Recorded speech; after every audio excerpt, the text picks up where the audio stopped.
कि जिन्होंने ये रिव्यू फाइल किया है वो इस सारे केस के कहीं से भी एग्रीव्ड पार्टीज नहीं बनते। ना नून लीग एग्रीव्ड बनती है, ना पीपल्स पार्टी एग्रीव्ड बनती है, ना election commission of Pakistan aggrieved बनता है। देखिए, जब इलेक्शन हुए तो जितनी जनरल सीट्स जीती गई या जितवा दी गई फॉर्म 47 पे, उस बुनियादों पर जो पहला नोटिफिकेशन निकाला गया था उसमें नून लीग को तो उनकी जो प्रोपोर्शन थी असेंबली में उसके मुताबिक सीटें दे दी गई, पीपल्स पार्टी को भी उसके मुताबिक सीटें दे दी गई। फिर उनके जो बड़े फेवरेट इलेक्शन कमीशन है उन्होंने कहा कि भाई पीटीआई को तो उन्होंने पार्टी नहीं तस्लीम किया था ना, ये इलेक्शन कमीशन का कारनामा था। जो काजी फाइज ईसा का आया था, जजमेंट आई थी, उसमें के मुताबिक उसकी गलत इंटरप्रिटेशन करने का जो मामला है वो इलेक्शन कमीशन उसमें कसूरवार है। तो उन्होंने खुद ही से कोई रूल बनाया जिसका ना कोई आइन में तस्करा है, ना इलेक्शन एक्ट में कोई तस्करा है, ना कहीं और किसी कानून की किताब में है, और उसके मुताबिक उन्होंने अपनी मर्ज़ी से मन चाही जितनी जमातें बैठी थी उनको खुश करने के लिए जितना जितना दिल किया सीटें पकड़ा दी।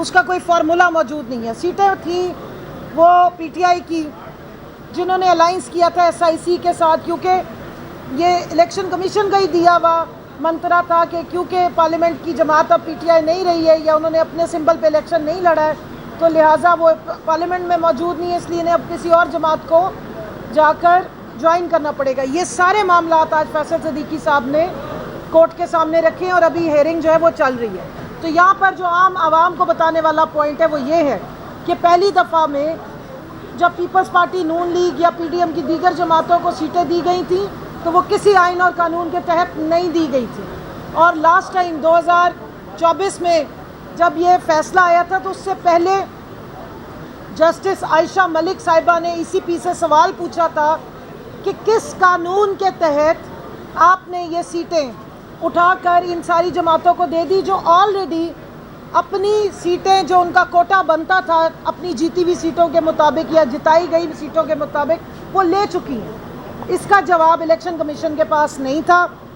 उसमें ले तो लाल किए गए, आए बाएँ शाएँ की गई और ये कहा गया कि क्योंकि असेंबली खाली नहीं रखी जा सकती, हाउस जो है वो खाली नहीं रखा जा सकता, इसलिए ये सीटें बांट दी गई। तो ये सिर्फ वाहिद उन्होंने इसका जवाब दिया था और हमारा जो फैसला आया था उसमें भी ये बात दर्ज थी।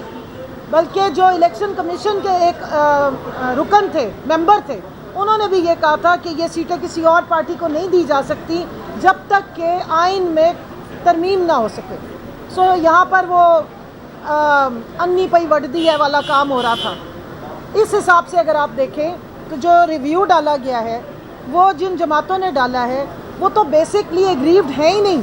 उनके हिस्से की तो सीटें उनको पूरी मिल चुकी थी। उन्होंने जो सीटें पीटीआई की बनती थी उसमें भी अपना हिस्सा क्लेम कर लिया था, क्योंकि उनको पता था कि बांटने वाले का दिल बहुत आया हुआ है उनके ऊपर। तो जिन्होंने पार्टी को इलेक्शन से रोका था, जिन्होंने सिंबल ले लिया था, फिर जिन्होंने इलेक्शन में इतना जुल्म सितम किया था, उनको पूरा यकीन था कि वो सीटें भी नहीं कोई दे देंगे। तो आज जो ये रिव्यू है इसके बारे में यही बात हो रही है कि वो पार्टी एग्रीव्ड है ही नहीं। दूसरी बात, इलेक्शन कमीशन ऑफ पाकिस्तान है, ये एक आईनी इदारा है। गैर जानिबदाराना रवैया रखना या गैर जानिबदार होना इनका आईनी रोल है, कॉन्स्टिट्यूशनल रोल है, लेकिन वो भी एग्रीव्ड बनकर आ गया। अब एक इदारा जिसने सबको एक नज़र से देखना है, जिसने आइन को अपहोल्ड करना है, जिसने आइन की स्पिरिट को अपहोल्ड करना है, जिसने इस मुल्क में जमहूरियत को इंश्योर करना है, जिसने स्पिरिट ऑफ कॉन्स्टिट्यूशन के मुताबिक प्रोपोर्शनल रिप्रेजेंटेशन को इंश्योर करना है, वो कह रहा है मैं भी एग्रीव्ड हूँ। अब बंदा पूछे कि आपकी भैंस किसने खोली है, आपकी कौन सी चोरी हुई है, आपके दिया हुआ फैसला गलत था, आप एक इदारा हैं या एक पार्टी है। तो ये इनका जो रोल है ये गैर जानिबदाराना रोल नहीं है।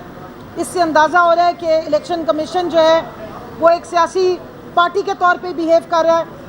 और जो बातें कमिश्नर रावलपिंडी साहब ने की थी उसके मुताबिक भी इंक्वायरी होनी चाहिए, हमारी ये डिमांड है और हमारी तवक्को है, हमारी उम्मीद है और हमारी डिमांड है कि ऑनरेबल 11 रुकनी बेंच जो 13 रुकनी बेंच के फैसले को सुनने के लिए बैठे हैं और वो कहते हैं कि हमें 13 ही समझा जाए, वो बराए मेहरबानी इन नुक्तों को ज़रूर देखें और यकीनन हमें उम्मीद है कि वो इसको देख रहे होंगे।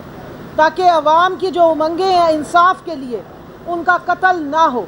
साथ साथ मैं ये कहती चलूँ कि ये बिल्कुल साथ 500 गज के फासले पे इस्लामाबाद हाई कोर्ट की बिल्डिंग भी बड़ी खूबसूरत बनी है।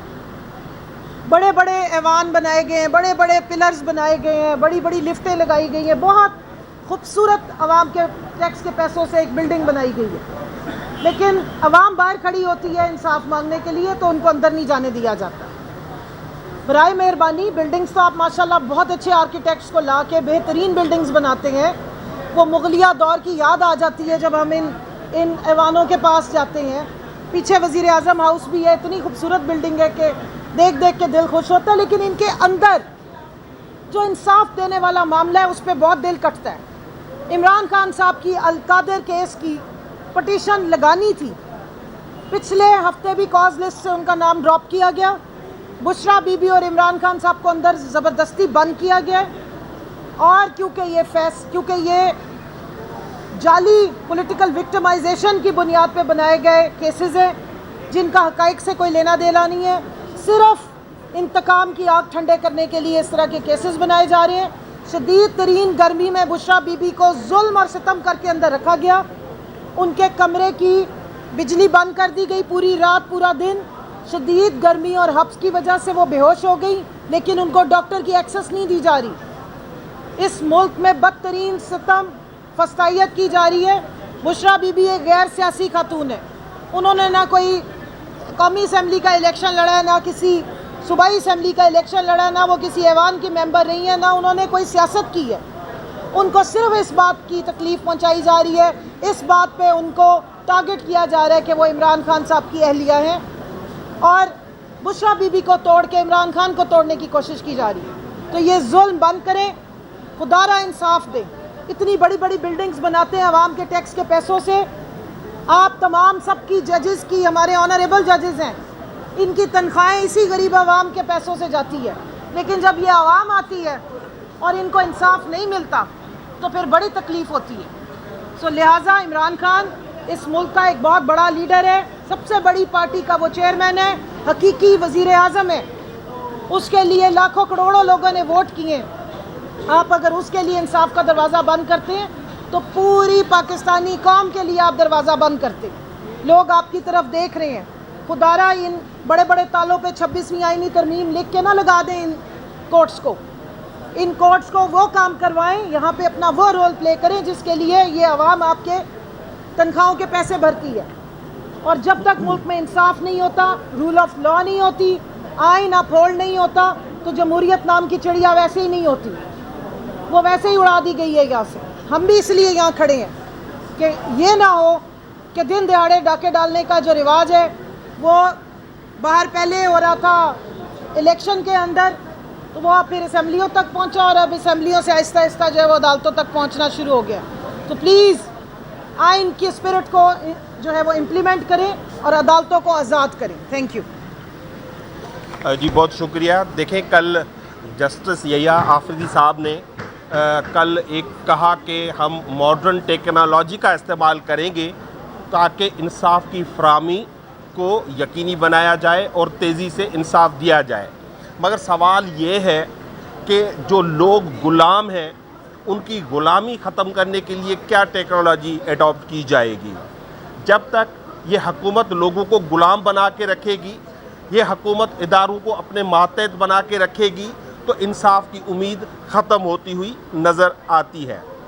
ये जो मखसूस नशस्तों का केस है, इस केस में ये नज़रसानी है और उसमें एट द फेस कोई एरर होता है तो उसको देखा जाता है। लेकिन क्योंकि जजेस खिलाफ एक कानून जो रूल्स है सुप्रीम कोर्ट के, उनके खिलाफ वर्जी करते हुए नए जजेस इस बेंच में लाए गए हैं, तो हमारे काउंसिल को आज पूरी हेयरिंग इस पे सर्व करनी पड़ी कि उस जजमेंट को दोबारा रिप्रोड्यूस किया जाए और एक्सप्लेन किया जाए कि ये जजमेंट थी क्या और मुसीबत की जड़ कहाँ थी। इस मसले का जड़ इलेक्शन कमीशन थी, जिसने पाकिस्तान तहरीक इंसाफ को पार्टी तस्लीम नहीं किया और पाकिस्तान तहरीक इंसाफ के जो कैंडिडेट थे उनको उन्होंने इंडिपेंडेंट डिक्लेयर कर दिया। सवाल बजाय इलेक्शन कमीशन से पूछने से हैरत होती है कि सवाल पीटीआई से पूछा जाता है कि आप कोर्ट क्यों नहीं आए। भाई ये इलेक्शन कमीशन एक आप कहते हैं आईनी इदारा है और आईनी इदारे को सब इख्तियारात हासिल है, तो सवाल उनसे पूछे कि पाकिस्तान की 25 करोड़ आवाम को उन्होंने उसके हक से कैसे महरूम किया।